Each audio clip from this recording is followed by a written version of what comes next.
खोदरा camp में मदरसतुल Medina के करीब में एक पार्क में हाजिर हैं और आज 1 अगस्त है, प्लांटेशन डे है। FGRF की तरफ दावत इस्लामी का एक शोबा है। हमारे साथ तलबा किराम भी हैं और हमारे बहुत पुराने नाज़िम माशाल्लाह बगदाद रज़ा भी हमारे साथ हैं। ये इनके साथ मिलकर हम यहाँ पौधे लगाएंगे इंशाअल्लाह रहमान, जो कल इंशाअल्लाह दरख्त बने। हदीस पाक के मुताबिक कि जो कोई शख्स अपना दरख्त लगाता है, यानी पौधा लगाता है और फिर वो दरख्त बनता है, उससे या फसल लगाता है, उससे परिंदे या इंसान फ़ायदा हासिल करते हैं, उसको खाते हैं, तो ये उसके लिए सदका है। तो पौधा लगाना सदका है।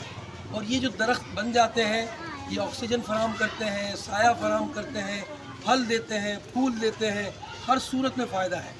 आपके घर में क्यारी है, आपके पास छोटा सा गार्डन है, ज़रूर आप उसमें पौधा लगाइए। आज से शुरू